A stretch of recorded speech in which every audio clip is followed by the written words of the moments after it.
Hi, my name is Patricia Panassi and I'm here with the Lunar Magic forecast of February. Now, January was a month that kicked up a lot of dust. December was relatively slow and easier, but January we had the Saturn-Pluto conjunction, which already started to shift things in a major way. This is happening a lot more throughout this year, but January was kind of the kickoff of getting a taste of all the things that can shift, the radical changes that are about to happen this year. February can really go both ways. It depends on how grounded you are and how much you are in touch with your own intuitive side and how much you're willing to feel. Because we're moving into Pisces season in the mid of this month, there's a lot happening around your intuition, your sensitivity, and if you are unaware of all of this, if you're trying to push it away, you might feel very overwhelmed, you might feel very disempowered. But when you embrace what you're feeling, if you're in tune with your intuition and you allow yourself to listen, this is going to be a fabulous month. And of course, because you're listening, I know that you're interested in really tapping into that energy and making sure that you don't feel overwhelmed, but you are really making the best of the energies ahead of you. So what is happening this month? On February 9th, we have a full moon at 20 degrees Leo. Now this is really beautiful because before we go into the whole Pisces energy, we have this Leo full moon. Now every full moon is asking us to release the things that no longer serve us. But a very important note is that on the actual full moon, it is better to sit with what you're feeling, process that, and after the full moon, that's usually when you can have your releasing ceremony. So what does it mean to have a full moon in Leo? Leo is really the leader. It's asking to step up as a leader in your own life.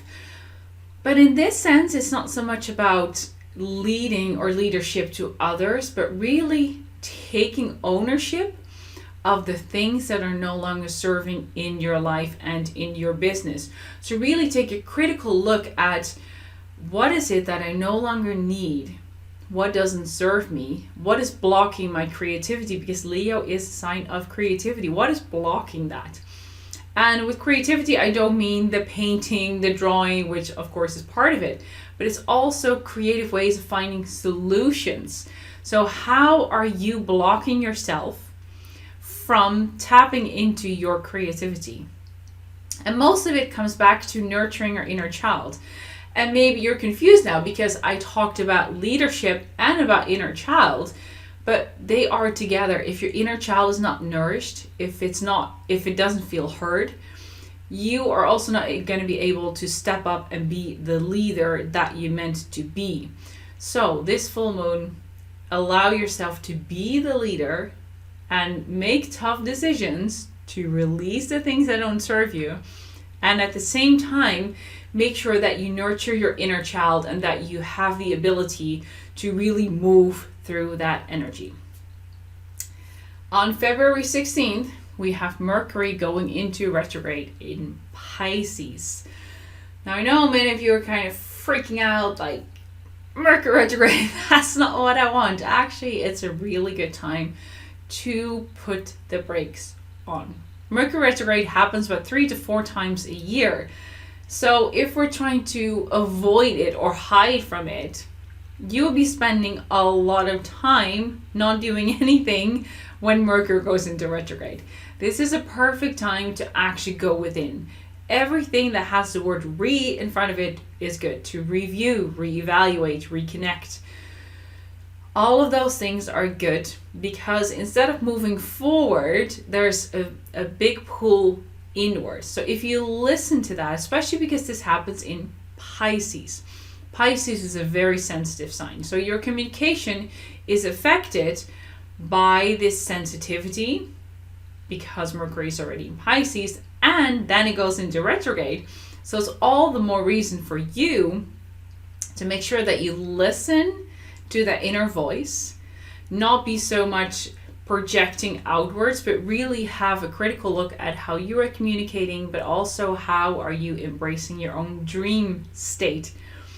Because Pisces has a tendency to cloud our vision, this is not the best time to go out on new adventures and on new ventures, but make sure that you have taken the time to consider it, you've looked at all the options, and then move forward. That is really, really important.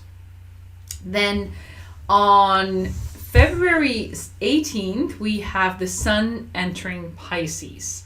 So this is officially the start of Pisces season.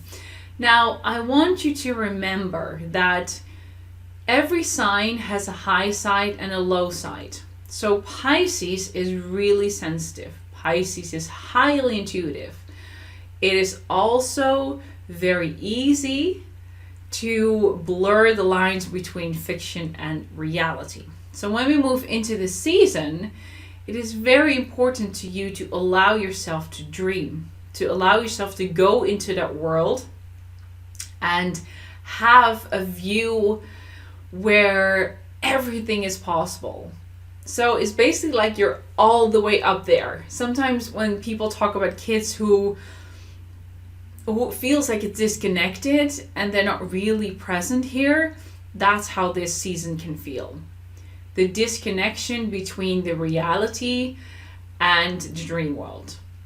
Now, this is what I mentioned at the beginning. This can either feel overwhelming or very empowering.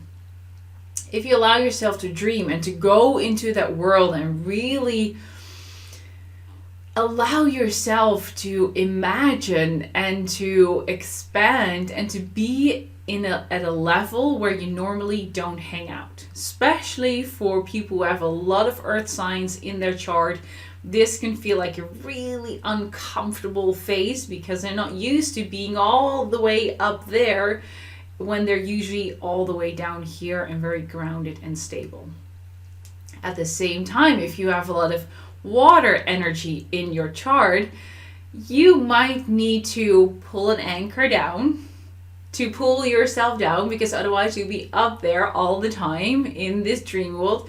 And the dream world is fantastic, but there's also a tendency then to space out. So make sure instead of spacing out, you're using this portal to allow yourself to reach for those dreams and the imagination, but also the inspiration that comes through while staying grounded. So it's very important to find a balance, but it's okay to dream a little. And if you space out every once in a while, that is also fine. Just make sure that you also are able to come back to the earth and ground yourself and be stable. On February 23rd, we have the new moon at 4 degrees Pisces. Perfect opportunity for you to tap into that and to plant seeds that maybe are not really practical, but are more tapped into the bigger vision and the bigger dreams. So Aquarius really was the revolutionary thinker, when then we have Pisces that builds upon that. So where you had the revolutionary ideas, really forward thinking, now we have Pisces who adds that magical fairy dust to it. And don't worry, next month we're going to have a new moon in Aries, so you're actually going to be able to take more action steps. But this month, when we have the new moon in Pisces, it is really good for you to think about the magic. I mean, if you look at a child, they can look at the most simple things and be completely absorbed by it. They see the magic in everyday objects and things and events. That is the kind of feeling that you can embrace during this Pisces new moon. Think about the magic. Think about the vision that you have that you think might not be very realistic, but we're not looking for, I mean, of course there needs to be a sense of realism, but also allow yourself to go to that place where it feels a little bit scary, where you set intentions that feel like a big stretch for you. Don't worry about that. Allow yourself to feel that. Sit with that feeling and still set the intentions for creating the life, creating the vision that you want. So that's what this whole month is about. Lots of Pisces energy, but really exciting. It really brings your consciousness to the next level. And it's not that you are climbing a ladder, but we are going up in this spiral. We're a cyclical being, so we slowly go up. So this Pisces new moon is a really good opportunity for you to tap into that beautiful imagination that you have. Now, if you want to have all of these dates and even more details on a PDF file with all of these events and more events, you can go to patriciapanassi.com/magic, where you can download the PDF and make sure that each month you will continue to get the PDF so you can plan your month ahead. Doing so helps you to really tap into the energy of the universe. It helps you to listen to your own energy and stay in that place. Because planning from this perspective is very efficient, very strategic, but at the same time you stay very close to yourself. So again, if you want to get the full PDF, you can click the link down here. You can download it so you can have your planning ready for this month.